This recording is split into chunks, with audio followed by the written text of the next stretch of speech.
to change the diaphragm behind the 6 head bolts, and we will start there, and then after we're done with the diaphragm oil seal I will show you the check valve parts. 1/2 inch wrench will take the head off.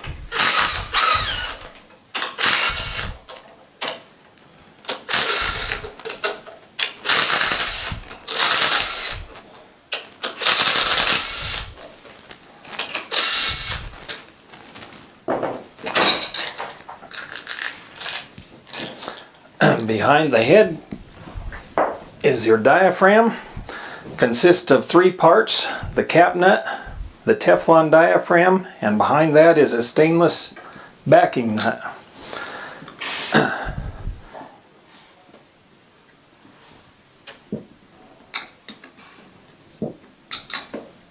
Break the nut loose.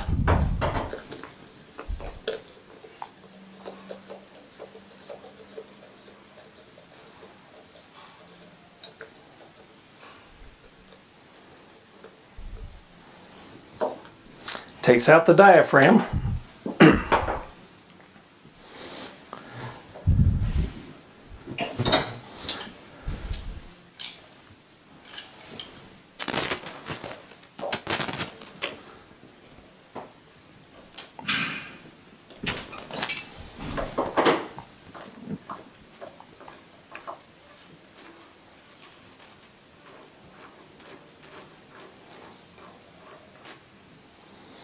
The backing plate, that gets you to your oil seal.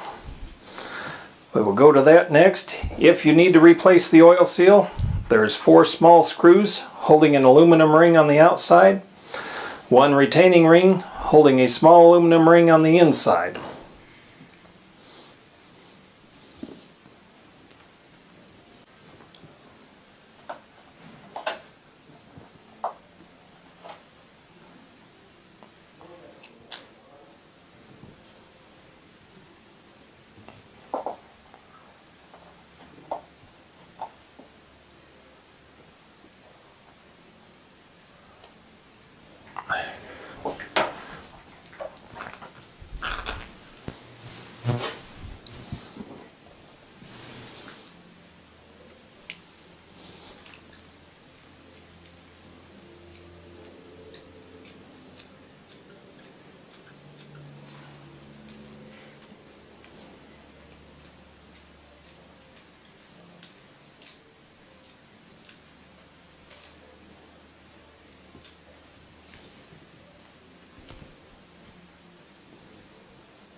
Once you get the screws off, the entire oil seal will pull out.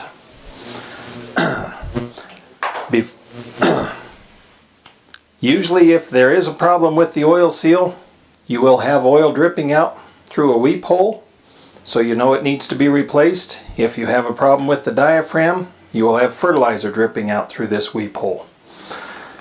To replace it, your new oil seal slips over the shaft. Just line up your holes on the outside ring.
Before tightening them down, just wiggle the shaft just a bit to make sure that the outside edge is setting in the groove.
A replacement diaphragm is available as just the diaphragm itself or as the entire assembly. If you are replacing the entire assembly, the nut will thread right into the shaft that's already there. The spacer has one beveled edge and one flat edge. Make sure the flat edge goes against the pump housing, and the bevel on your diaphragm will fit into the bevel on that spacer. Get the inside clamp on my oil seal.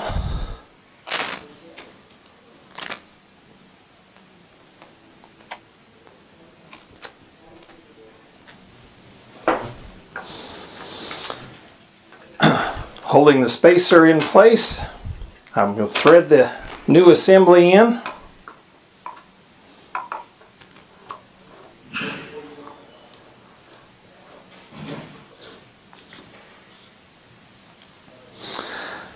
Before we bolt the head on, we need to make sure that there is no gap between the diaphragm and the spacer. To do that, we need to turn the shaft all the way in, and we'll take the motor cover off and just spin the fan.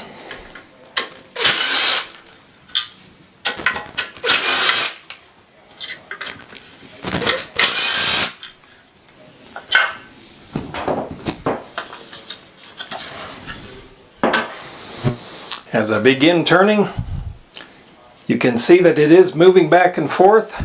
We are set at a low percentage, so there isn't much movement. If I turn that knob out farther,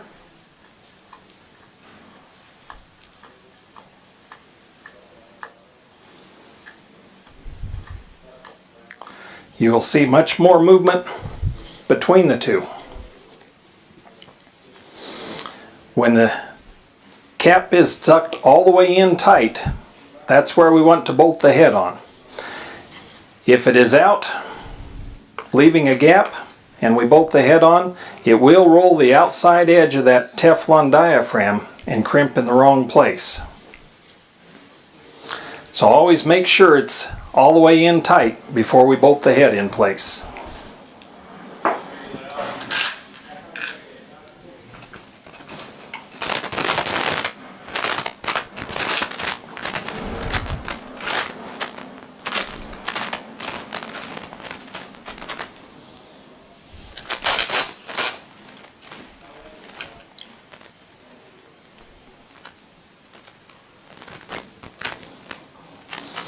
As we tighten the head bolts, we don't want to take one of them all the way in and then start on another. That will tilt the head. We want to bring in all 6 of them until they're all snug touching.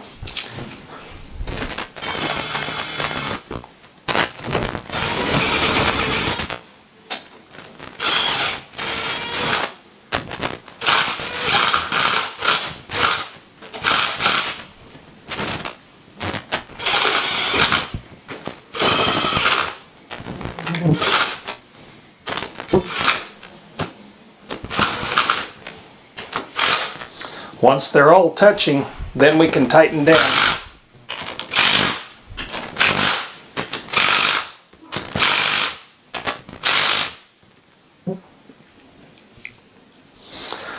For the check valves, suction and discharge checks are both the same. They have a gray union nut holding a union end in place. On the discharge is usually a 1/2 inch. On the suction is a 3/4 inch. That union end seals tight on an O-ring. The threads do not actually seal. To change a check valve, unthread from the head. The bottom side has a ball and a seat. All of these check valves are gravity seat, so when they're installed, the ball needs to be to the bottom side. An RPM kit would include 2 O-rings, one for each side of the check valve.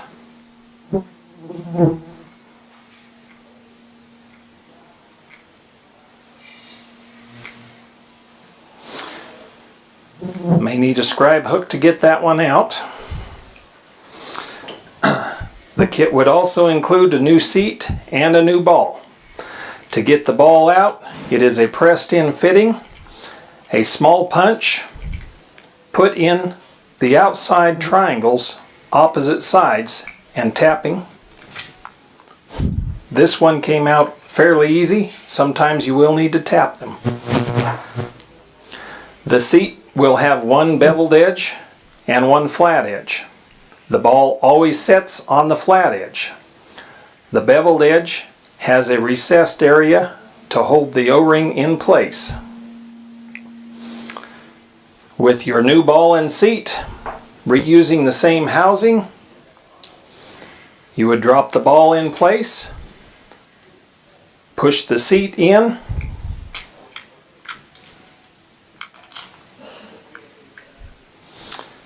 set your O-ring on the seat end,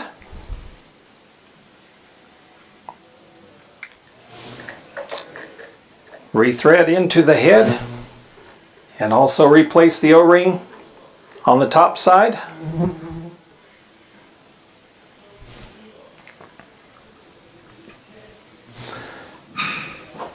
And put the union end and union nut back on. Tools needed for repair on a G pump would be an 11/16 wrench for the oil drain plug,